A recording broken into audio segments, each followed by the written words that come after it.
এই যে কানাডার প্রধানমন্ত্রী জাস্টিন ট্রুডো সম্ভবত আর 2-4 দিনের মধ্যেই পদত্যাগ করতে যাচ্ছে, সেটাই খবর বের হয়েছে।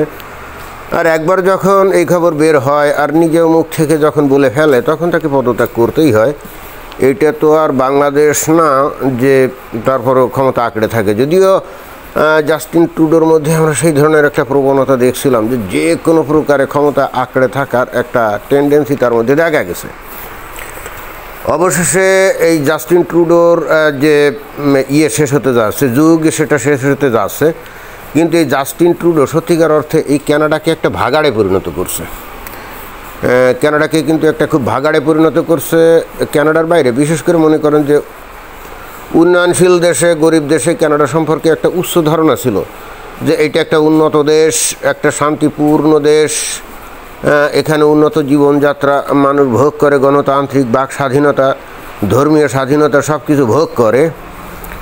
তা ঠিক আছে, কিন্তু এই রকম একটা দেশে, এরকম একটা দেশ, এরা কিন্তু অনেকটা আত্মহত্যা, অর্থাৎ একটা দেশ যে আত্মহত্যা করতে পারে সেই পরিস্থিতি কিন্তু জাস্টিন ট্রুডো অনেকটা করছে। গত 10 বছরে পৃথিবীর বিভিন্ন দেশ থেকে এমন লোকজনদেরকে এই জাস্টিন ট্রুডো তার দেশে ঢুকিয়েছে যারা কিন্তু বেসিক্যালি কানাডাকে ভালোবাসার জন্য এখানে আসে নাই, বরং কানাডাকে ব্যবহার করে, বরং তাদের যে ধ্যান ধারণা এবং ধর্মীয় আদর্শ এগুলো পূর্ণ বিকাশ করে তারা বস্তুকে টোটাল কানাডাকে পাল্টে দেওয়ার জন্যই এখানে আসছে। এবং জাস্টিন ট্রুডো তার ভয়ঙ্কর রকম উদারতার নমুনা দেখিয়ে এইগুলো অ্যালাউ করে গেছে, এবং যার ফলাফল কিন্তু এখন এই যে কানাডার মানুষ ভোগ করছে। অকাতরে বিভিন্ন দেশের লোকজনদেরকে কোনো রকম পরীক্ষা নিরীক্ষা করা ছাড়াই তাদেরকে ঢুকিয়েছে, যারা নাকি এখন কানাডার পরিস্থিতি অনেক জটিল করে ফেলছে। এবং যার ফলাফল হলো এখানে মানুষের কাজকাম নাই, চাকরি বাকরি নাই, অর্থনৈতিক অবনতি, জিনিসপত্রের দাম অনেক বেড়ে গেছে, এবং এই কানাডার লোকজন কিন্তু প্রচণ্ড রকম ভুগছে। তো চিন্তা করলাম যে এই বিষয় নিয়ে একটা ভিডিও করা যেতে পারে। ট্রুডো 1 নম্বর যে খারাপ কাজটা করছে, সত্যিকার অর্থে যেটা হলে কানাডার জন্য ভয়ঙ্কর রকম একটা খারাপ কাজ, সেটা হলো এই যে ভারতের যে শিখ আছে না, এই শিখরা কিন্তু অনেক দিন আগ থেকেই কিন্তু কানাডাতে আসে, এবং এখানে শিখদের একটা কিন্তু দলও আছে, নিউ লিবারাল পার্টি। তো এই দলের আদর্শ হলো এই কানাডার মতো দেশকে ব্যবহার করে তারা ওই যে ভারতের বিচ্ছিন্নতাবাদী আন্দোলনকে তারা সমর্থন করে, এবং ভারতের ওই যে পাঞ্জাব প্রদেশের যে শিখ অধ্যুষিত অঞ্চল আছে সেটাকে একটা আলাদা রাষ্ট্র হিসাবে তারা করতে চায়। যে অনেক আগে সেই ইন্দিরা গান্ধীর আমলে আপনারা জানেন যে সেই ভিনরাল ওয়ালে যে আদর্শ অনুসরণ করতো, এবং একটা পর্যায়ে ইন্দিরা গান্ধী কিন্তু ওই যে স্বর্ণ মন্দিরে অপারেশন ব্লু স্টার মনে হয়, ওই ব্লু স্টার অপারেশন করছিল, এবং সেখানে অনেক লোকজন মারা গেছিল, এবং যার পরেই কিন্তু ইন্দিরা গান্ধীকেও কিন্তু জীবন দিতে হয়। তো ওই আদর্শ দীর্ঘদিন ধরে বা ওই কর্মকাণ্ড দীর্ঘদিন ধরে এই পাঞ্জাবে কিন্তু ছিল না, দমন করে ফেলছিল। বাট এই জাস্টিন ট্রুডো এই ভারতের এই পাঞ্জাবের শিখদেরকে এই কানাডাতে কী করছে, তার নিজ রাজনৈতিক স্বার্থ চরিতার্থের জন্যে সেই বিচ্ছিন্নতাবাদীদেরকে সমর্থন দিয়ে গেছে, তাদেরকে যাবতীয় সুযোগ সুবিধা দিয়ে গেছে। এবং এই যে জাস্টিন ট্রুডো যে লাস্ট মোমেন্টে এখন যে ক্ষমতায় ছিল, ওই সেই শিখদের একটা দল আছে, নিউ লিবারেশন পার্টি, সম্ভবত তাদের 11টা না 12টা কিন্তু পার্লামেন্টের সিটও আছে, সেই তাদের সমর্থন নিয়েই কিন্তু ক্ষমতায় ছিল। আর যেহেতু তাদের সমর্থন নিয়ে ক্ষমতায় ছিল, সেহেতু সেই সমর্থনটুকু ধরে রাখতে গিয়ে এই যে ভারতের সাথে ভয়ঙ্কর রকমভাবে বৈরিতা অর্থাৎ শত্রুতার সৃষ্টি করছে, যেটা গত কয়েক মিনিট ধরে আমরা জানি। এখন এই কানাডার মতো একটা দেশের, অবশ্যই ভারতের মতো একটা দেশের সাহায্য সমর্থন এগুলো খালি লাগেই না, ব্যবসা বাণিজ্যিক অর্থনৈতিক নানা ক্ষেত্রেও কিন্তু ভারতের সাহায্য সহযোগিতা লাগে। এখন সেই দেশের সাথে প্রচণ্ড বৈরিতা, শুধুমাত্র একটা দেশের বিচ্ছিন্নতাবাদীদেরকে এইভাবে উস্কে দেওয়া, তাদের সমর্থন দেওয়া, এই কাজটা এই জাস্টিন ট্রুডো একেবারে প্রকাশ্যে করে গেছে। ভারত কিন্তু প্রতিবার বলছে যে তোমরা এই কাজটা কেন করছো, তোমরা একটা দেশের আভ্যন্তরীণ বিষয়ে হস্তক্ষেপ করছো, আর কানাডা এমন কোনো শক্তিশালী দেশও না। একটা জিনিস খেয়াল করতে হবে, অনেকে মনে করে কানাডা মনে হয় যে বিশাল কোনো অর্থনৈতিক এবং শক্তিশালী সামরিক বাহিনীর কোনো দেশ, বিশাল প্রভাবশালী কোনো দেশ। বেসিক্যালি কানাডা আসলে মোটেও তা না। কানাডা বেসিক্যালি ঠিকই আছে, কিন্তু আমেরিকার কারণে। কানাডার মানুষ যদি, মানে কানাডা দেশটা যদি আমেরিকার সাহায্য সহযোগিতা না পেত, কানাডার অর্থনীতি বলেন, মানে অর্থনীতি, ব্যবসা বাণিজ্য একেবারে কী বলা যায়, আমার মনে হয় 70-80% নির্ভর করে আমেরিকার ওপরে, এবং আমেরিকার বদান্যতাই কিন্তু এই কানাডা নামক দেশটা উন্নত রাষ্ট্র, এবং এখানকার মানুষজন ফার্স্ট ক্লাস লাইফ লিড করে। আমেরিকা যদি পাশে না থাকতো, এই কানাডার মানুষের জীবনমান হতো বাংলাদেশের মানুষের চাইতেও খারাপ, অন্তত এই কানাডা থেকে আমার যেটা মনে হয়েছে। এখন চিন্তা করে দেখেন, যে দেশটার পরিস্থিতি এমন, সে নিজেকে বিশাল প্রভাবশালী মনে করে ভারত নামক একটা দেশ, যেটা পৃথিবীর সবচেয়ে বড় গণতান্ত্রিক দেশ, তাদের সাথে পায়ে পাড়া দিয়ে গ্যাঞ্জাম বাঁধিয়েছে, এবং যারই ফলশ্রুতিতে আমার মনে হয় আজকে তার এই পরিণতি। শেষমেশ কিন্তু সেই লিবারাল ডেমোক্রেটিক পার্টিও কিন্তু তার প্রতি সমর্থন কিন্তু তুলে নিয়েছে, কারণ সম্ভবত একেবারে লাস্টের দিকে এসে ট্রুডো হয়তোবা এই বিচ্ছিন্নতাবাদীদের প্রতি তার সমর্থন কমায় দিচ্ছিল ক্ষমতায় টিকে থাকার জন্যে। মানে একেবারে একেবারে কি, মানে ইন্দুর কলে পড়ে গেছিল, ফাটাবাটের মধ্যে পড়ে গেছিল। শিখদের বিচ্ছিন্নতাবাদী আন্দোলনকে সমর্থন দিলেও বিপদ, আবার না দিলে সে ক্ষমতা হারায়। তার মানে এখন সে অনেক ব্যালেন্স করে চলার চেষ্টা করছিল, কিন্তু ইভেনচুয়ালি সেটা সম্ভব হয় নাই। সম্ভবত আমেরিকার পক্ষ থেকেই প্রেশার আসছে যে তোমরা এই শিখ বিচ্ছিন্নতাবাদীদেরকে এভাবে উস্কায় দিচ্ছ কেন? শুধুমাত্র তোমার ব্যক্তিগত ক্ষমতায় থাকার জন্যে তুমি, আমেরিকা হয়তো বলছে যে আমাদের স্ট্র্যাটেজিক পার্টনার ভারত, এবং আমাদের ওপরে তোমাদের অর্থনীতি নির্ভর করে, আর সেই স্ট্র্যাটেজিক পার্টনার ভারতকে তোমরা এই ধরনের ডিস্টেবিলাইজ করার চেষ্টা করে যাচ্ছ রাষ্ট্রীয়ভাবে, এটা তো গ্রহণযোগ্য না। এবং সম্ভবত এই কারণেই ট্রুডোর অবস্থার আজকের এই পরিণতি। বিশেষ করে ডোনাল্ড ট্রাম্প ইলেকশনে জিতে যাওয়ার পরই দেখেন এই পরিস্থিতি ঘটছে। এতদিন কিন্তু ঘটে নাই, কিন্তু ডোনাল্ড ট্রাম্প আসার পরে ওই যে গেছিল না, ডোনাল্ড ট্রাম্পের কাছে বলছে, এই কানাডা তোমরা আমাদের দেশের একটা স্টেট হয়ে যাও আর তুমি গভর্নর হও। এই কথাটা কিন্তু নিছক মস্করা ছিল না, এটা ছিল ট্রুডোর প্রতি একটা প্রসন্ন হুমকি, যে তুমি যে সমস্ত কর্মকাণ্ড করছো শুধুমাত্র ক্ষমতায় থাকার জন্য, এটা কোনোভাবে গ্রহণযোগ্য না।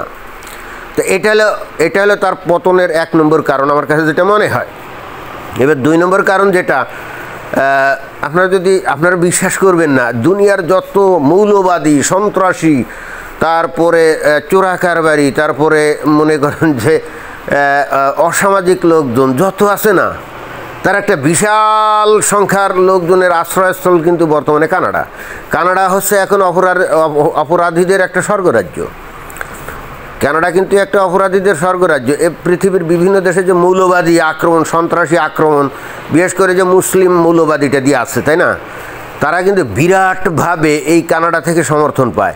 এটা হয়তো সরকারিভাবে পায় না, বাট এখানে যেহেতু ওই সমস্ত আদর্শের লোকজনের একটা বিশাল আশ্রয়স্থল, অর্থাৎ এরা ওপেন ডোর করে দিয়েছিল, পরীক্ষা নিরীক্ষা না করেই এদেরকে ভিসা দিয়েছে, এবং এখানে এসে এরা আবার ওই যে পলিটিক্যাল আশ্রয় নিয়ে একেবারে দিব্যি তারা আশ্রয় পেয়েও গেছে। এই সরকার অবারিতভাবে তাদের বলছে, অসুবিধা নাই, তোমরা সন্ত্রাসী হও কোনো সমস্যা নাই, মৌলবাদী হও কোনো সমস্যা নাই, আমরা তো ভীষণ উদার, দরকারে আমার পিঠে ছুরি বসাও তারপরেও আমি উদার হব, মেরে শীষ কলসি কানা তাই বলে কি প্রেম দেব না, এই ধরনের একটা ফর্মুলা এরা নিয়েছে। এবং সত্যিকার অর্থে এই কানাডা এখানে এই যে দুনিয়ার বিশেষ করে মুসলিম মৌলবাদীদের একটা বড় ঘাঁটি, তো এদেরকে আমন্ত্রণ করছে, বা এরা যে কোনোভাবে ভিসা নিয়ে এখানে আসছে, আর এই ট্রুডো সরকার তাদেরকে আশ্রয় দিয়েছে। এবং এ কারণেও ডোনাল্ড ট্রাম্প সম্ভবত তার উপরে ক্ষিপ্ত, কারণ ডোনাল্ড ট্রাম্প আমরা তো জানি যে সে মুসলিম মৌলবাদের বিরুদ্ধে ভয়ঙ্কর রকম মানে রুষ্ট, এবং সে একেবারে টলারেট করতে পারে না। তো ডোনাল্ড ট্রাম্প যখন ইলেকশনে জিতে গেল, তারপরেই সম্ভবত এই ট্রুডোকে মেসেজ দেওয়া হয়েছে যে তুমি যেই কর্মকাণ্ডগুলো করছো, অবশেষে এগুলো তো আমাদের জন্য বিপদ, কারণ তোমাদের দেশ আর আমাদের দেশের বর্ডার তো অত সিকিউর না। যেমন কানাডার সাথে, ওই আমেরিকার সাথে মেক্সিকোর যে বর্ডার, সেখানে ওই যে বড় ওয়াল বানিয়েছে, কারণ মেক্সিকো থেকে প্রতিনিয়ত অবৈধ লোকজন এই কানাডার মধ্যে ওই আমেরিকার মধ্যে ঢোকে। বাট কানাডা আমেরিকার বর্ডার কিন্তু অত না, অত স্ট্রংলি প্রোটেক্টেড না, যে কারণে আমেরিকা বলছে তোমাদের ওই সমস্ত উগ্র লোকজন তো একসময় আমাদের দেশের মধ্যে ঢুকবে এবং আমাদের দেশের নিরাপত্তা বিঘ্নিত করবে, সুতরাং এই কাজটা তুমি কী করছো? এই যে কিছুদিন আগে দেখলাম না যে মেজর জিয়া বা এই যে মেজর ডালিম, এও নাকি কানাডাতে, আমি ঠিক জানি না। এবং শুধু তাই না, আমি দেখছি এই কানাডায় যে সমস্ত বাংলাদেশি মুমিন মুসলমান যেগুলোরে আমি ঘুরতে দেখি, প্রচণ্ড রকম মৌলবাদী, খালি পুরুষ মানুষ না, নারীগুলোও ওই রকম ভয়ঙ্কর রকম মৌলবাদী।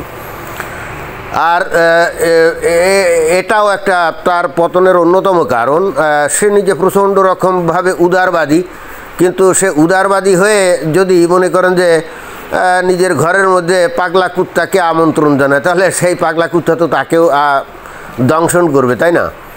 তো আমি জানি না এরা এত মানে উদারবাদী হয়ে নিজের সর্বনাশ যা কীভাবে ডেকে আনতে পারে, কিন্তু শুধুমাত্র ক্ষমতার মোহে এই জাস্টিন ট্রুডো কিন্তু কর্মকাণ্ডগুলো করে গেছে। আর নাম্বার 3 যেটা আমার কাছে মনে হয় সেটা হলো যে বিগত এই যে 2023 সাল, হ্যাঁ 2023 সালে এমন মানে ভিসা ওপেন করে দিয়েছিল যে সারা পৃথিবীর বিভিন্ন দেশ থেকে অবাধে তারা ভিসা দিত, এবং এই লোকগুলো সব কানাডা আসছিল ভিজিট ভিসা নিয়ে। তার মধ্যে মোর দ্যান 80 থেকে 90% লোকই এসে অ্যাসাইলাম সিক করছে। তারা আসছিল ভিজিটর ভিসা নিয়ে, কিন্তু এসে অ্যাসাইলাম সিক করছে, এবং এটা বহু লক্ষ, আমি ঠিক জানি না কত লক্ষ, তবে সেটা অলমোস্ট 1 মিলিয়ন তো হবেই। তা এরা এসে হঠাৎ করে যখন এই দেশে এসে শেল্টার নিয়েছে, এবং একই সঙ্গে ইউক্রেন থেকে প্রায় 2.5-3 লক্ষ তারা রিফিউজিকে গ্রহণ করছে। এগুলো গ্রহণ করার ফলে হচ্ছে কি, এই কানাডার অর্থনৈতিক অবকাঠামো এরকম না যে হঠাৎ করে 1-1.5-2 মিলিয়ন লোক আসলে তাদেরকে তারা কাজ দিতে পারে, চাকরি দিতে পারে, ঘর বাড়ি দিতে পারে, শিক্ষা ব্যবস্থা, মেডিকেল ব্যবস্থা এগুলো দিতে পারে। এরকম অবকাঠামোগত কিন্তু এরকম উন্নত না, কিন্তু এই জাস্টিন ট্রুডো সেই কাজটা করছে। এখন তারা কে এই সমস্ত করতে বুদ্ধি দিয়েছে কে জানে। এর ফলে হচ্ছে কি, এই লোকগুলোর কোনো কাজ নাই, এরা পলিটিক্যাল আশ্রয় নিয়েছে। মনে করেন যে এদের কেস হয়তো শুনানি হয় নাই, অনেকেই হয়তো রিফিউজ হবে, রিফিউজ হলেই এদেরকে কি কানাডা থেকে এত সহজে বাইর করে দেওয়া যাবে? তখন এরা কি করবে? কানাডা আবার ওয়ার্ক পারমিট ছাড়া কাজ করা যায় না, তখন এরা অবৈধভাবে আমেরিকার মধ্যে ঢুকবে, এবং অনেকে কিন্তু ঢুকেও গেছে। এবং সেটাও কিন্তু আমার মনে হয় যে ডোনাল্ড ট্রাম্পের নজরে পড়ছে, এবং সে মনে হয় ব্যাপারে বলছে এগুলো তুমি কি করছো। আর এদেরকে কানাডা চাকরিও দিতে পারে না। মাঝখান দিয়ে কী হয় জানেন, এই দেশের যে সাধারণ যে সিটিজেন তারা যে ট্যাক্সের টাকা পেমেন্ট করে না, কানাডা কিন্তু একটা উচ্চ ট্যাক্স পেইং কান্ট্রি। এখানে একজনের ইনকামের প্রায় 30 থেকে 35, কোনো কোনো ক্ষেত্রে 40% তার ইনকামের টাকা কিন্তু ট্যাক্স হিসাবে কেটে রাখে সরকার। এরপরে এই যে ওই বাইরের দেশ থেকে আসা বৈধ অবৈধ যে লোকজনগুলো যারা আশ্রয় নিয়েছে, তাদের কিন্তু যতদিন চাকরি বাকরি না হয়, এই কানাডা সরকার কিন্তু তাদেরকে ভাতা দেয়, কানাডা সরকার তাদেরকে ভাতা দেয়। তো এর ফলে কী হচ্ছে, এদেশের অরিজিনাল নাগরিক যারা, তারা জাস্টিন ট্রুডোর পরে খেপে যাচ্ছে না, তারা বলতেছে কিরে আলতু ফালতু লোকজন দেশে তুই ঢুকাবি, ভিসা দিয়ে আনবি, তারপরে আমাদের টাকা দিয়ে তুই তাদের পোষণ করবি, পালন করবি, এটা কোন ধরনের কথা? এটা কি কেউ মেনে নেয় বলেন? এটা তো কেউ মেনে নেয় না, কিন্তু জাস্টিন ট্রুডো এই কাজটা করছে। এই জাস্টিন ট্রুডো এই কাজটা করছে। আবার খেয়াল করেন, যারা নাকি কাজকাম পায় না, এরা অনেক ক্ষেত্রে কাজকাম খোঁজেও না, কারণ আরে মাস মাস তো আমার টাকাই দেয়, ভাতা দেয়, তো আমি কাম কাজ কেন খুঁজবো? যে টাকা দেয় সেটা যে অনেক বেশি তা কিন্তু না, যাই দেয়। কিন্তু এখানে আবার ওই যে ফুড ব্যাংক ট্যাঙ্ক আছে, তাদের খাবার টাবার আর কেনা লাগে না, যে টাকা পায় তা দিয়ে খায় লয় ঘরে ঘরে। আর বিশেষ করে মৌলবাদী চরিত্রের লোকজনগুলো, যেমন বাংলাদেশের, মজা কি জানেন, এখানে বসে খায়, এই দেশের সরকার তাদের টাকা দেয়, এই দেশের জনগণের ট্যাক্সের টাকা থেকে তাদের লালন পালন করে, আর এরা এই দেশের সমাজ সংস্কৃতিকে ঘৃণা করে, সারাক্ষণ মসজিদে গিয়ে নামাজ রোজা এগুলো করে, এবং তারা ইসলাম প্রচার করে। কি ভয়ঙ্কর অবস্থা, তাই না? কি ভয়ঙ্কর অবস্থা। এই দেশের খায়, এই দেশের পরে আবার এই দেশের সংস্কৃতি সমাজকে ধ্বংস করার জন্য তারা কিন্তু কাজ করে। তো এইটা কি খাল কেটে কুমির আনার মতো না? বাংলাদেশের আমি অনেক লোককে দেখছি যারা এখানে এরকম আশ্রয় নিয়ে আসে, তারা কামকাজ করে না, কিন্তু মসজিদে যায়, ইসলাম প্রচার করে, মানুষের কাছে ইসলামের বার্তা পৌঁছায় খালি। এবং এদের সিংহভাগ মানুষ কিন্তু নর্মালি ইসলাম না, একেবারে উগ্রবাদী। এই আমেরিকা, এই কানাডার বুকে এসে একেবারে ন্যূনতম তারা কৃতজ্ঞ না, কিন্তু বরং আমি আরও এদের সাথে আলাপ করে শুনছি, এরা বলে এগুলো তো মূর্খ, আমরা এখানে আসছি, আমাদের খাওয়ায় পড়ায়, আমরা এদের মাথার উপরে বসে খাই, আবার আমরা এদের সমাজকে ঘৃণাও করি, কিন্তু এগুলো এত মূর্খ যে বোঝে না। তো যাই হোক, সাধারণ পাবলিক হয়তো এই বিষয়টা বোঝে না। আমি যেহেতু বাংলাদেশের মানুষ, আমি যেহেতু জিনিসটা বুঝি, সাধারণ পাবলিক হিসাব করে কীভাবে জানেন? এই দেশের অরিজিনাল যে সিটিজেন, তারা হিসাব করে, আমি যে আয় উপার্জন করি, আমার টাকা দিয়ে তুমি এই সমস্ত আলতু ফালতু লোকদের তুমি লালন পালন করো, এটা তো মেনে নেওয়া যায় না।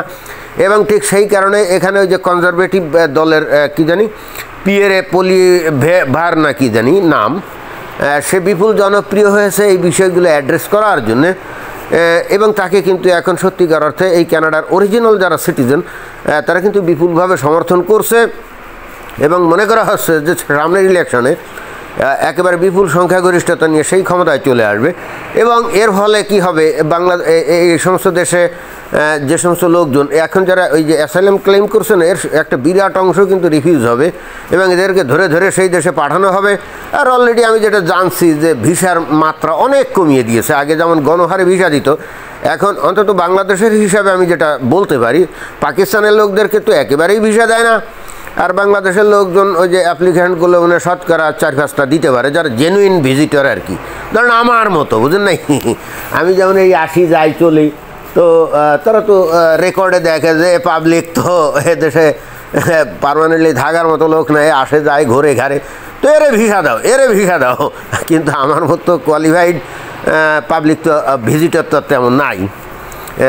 তো যাই হোক, মোটামুটি আমার বক্তব্য হলো যে এই জাস্টিন ট্রুডোর দিন কিন্তু শেষ, কিন্তু সে কানাডার অনেক ক্ষতি করে গেল। এইভাবে একটা নেতা যে তার দেশের ক্ষতি করতে পারে, এটা বিস্ময়কর, এটাই ছিল বক্তব্য। ধন্যবাদ।